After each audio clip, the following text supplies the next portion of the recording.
Hey, what's up, everybody? I had a great question about the DNA ID smart card. Now, this has been a project that I have wanted to raise funding for and actually design. It is a hardware and a software solution. Basically, the encryption protocol is based off of a person's DNA with a couple other biometrics in order to create a unique encryption layer that can be basically used to secure your data. And I mean, it is going to be a fairly expensive project in order to raise the funds, because it is going to require, it's a hardware and software solution. So trying to do this in a general overall explanation on how I'm going to design. Hey Dan, how you doing? The DNA ID smart card. So everybody has a unique DNA code along with some biometrics to plug into the software that's going to generate a unique encryption layer in order to protect and secure data. Now, the most expensive part is getting the chip design, say, for example, by Intel, in order to fabricate the hardware side of the solution. The software and the network engineering side is a little more easier once we raise the funding and we can design the code to generate that unique encryption layer. So just imagine the concept of each person has a unique DNA code combined with some other biometrics. And even, the only big question is dealing with identical twins. And even with identical twins, there's a way that we can create a unique encryption layer for each one of the individuals. It's going to definitely take quite a bit of funding in order to design the chip, because basically I want it to be on a small, like an ID card. Let me see if I have anything. Well, I had it over here. Anyway, there's some individuals out there that think that nothing can be completely digitally secured. And this is a concept that back when I was working at Genetic Microsystems, which was a small DNA microarray technology startup down in Burlington, Mass. After I left Fidelity Investments, designing the Roth IRA evaluator, well, not just me, but our development team at Fidelity, for the Roth IRA and the Roth IRA rollover business models that generated over $200 billion in under a year and broke a company record at Fidelity Investments. So after leaving Fidelity, I went to Genetic Microsystems, and it was a new startup in Burlington, Mass. that was basically doubling the amount of DNA samples that could be analyzed on a slide, put through their micro DNA machines in order to analyze or not break down, but in order to analyze DNA, and it was all related to the Human Genome Project. So long story short, back to the concept. So right now we're dealing with, it seems no one can keep data secure. And it seems, even when you had a security clearance and you served in a very elite group of the U.S. military, in let's say the U.S. Naval Submarine Service, the communications between our military units did have an encryption process. So after leaving the U.S. Naval Submarine Service, after going through the University of Vermont and designing a Bachelor's of Science in Information Technology, MIS, Management of Information Systems, went to work at Fidelity Investments, did the Roth IRA, all kinds of software and network engineering in order to, like I was saying, design the Roth IRA evaluator, which is still being used on Windows platforms as well as their website. It's definitely has developed, or it's grown rather rapidly. The Roth IRA market alone, like I was saying, broke that company record in under a year of generating over $200 billion in under a year. I earned a Fidelity of Investments President of Technology Award along with our team. It was an awesome project to work on. And then after leaving Fidelity, going to Genetic Microsystems, which was a biotechnology startup designing DNA microarrays in order to study the human genome and break down the genetic code.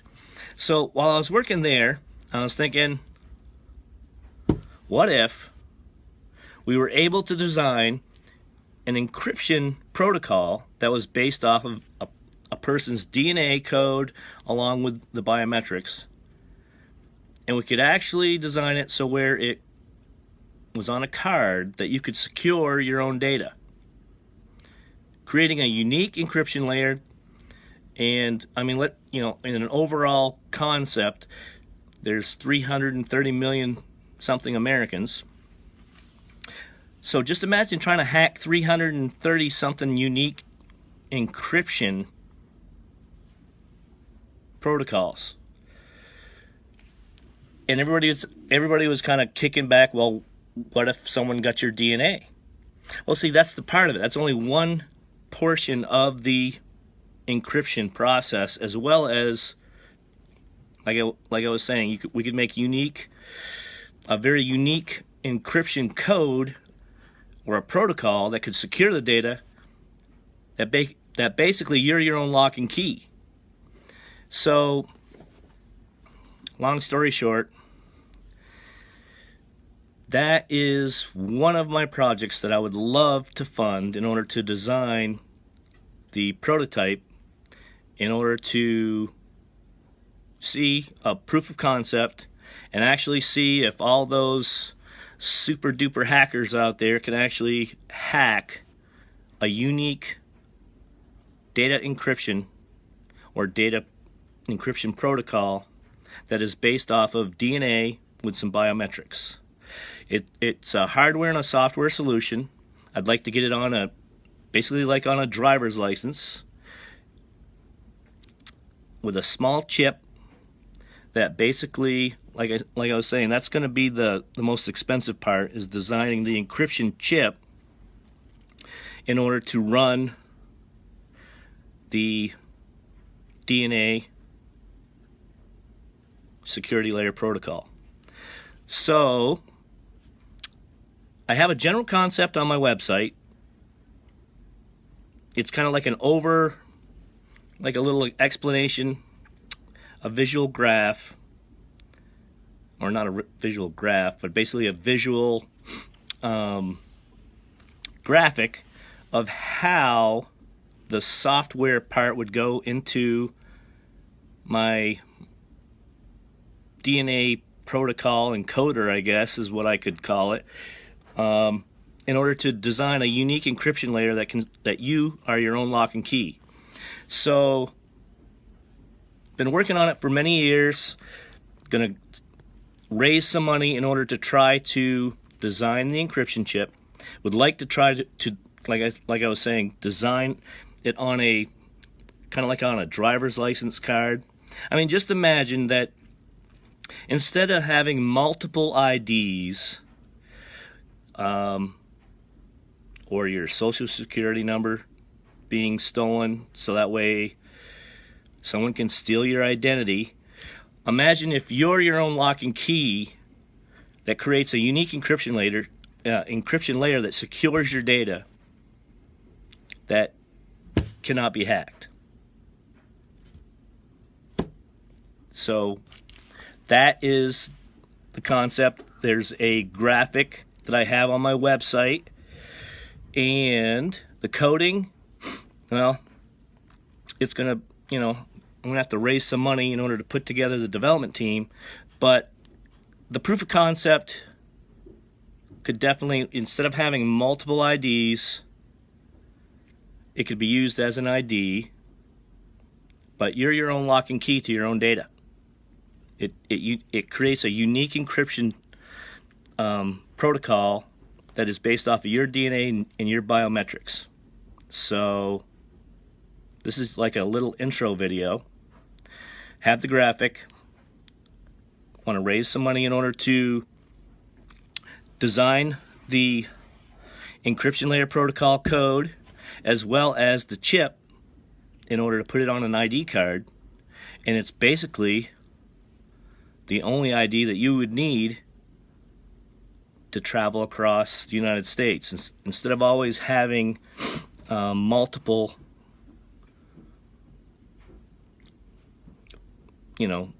multiple physical evidence and proof that you're a born in America, true native born American, and you're your own lock and key. It creates a very unique encryption process that locks down your data. Now, I can't give away all the fun secrets because part of it, like I said, I want to turn this into a business model that could actually, there's several releases, and the proof of concept, once we get the prototype designed, I want to go to these hacker fests to see if there's all these awesome hackers that could actually break that encryption layer. So there's kind of like a general overall explanation. You can go to my website, you can see the graphic. I'm going to be working on putting together a much more detailed, in-depth presentation on there's several different ways that we can make it unique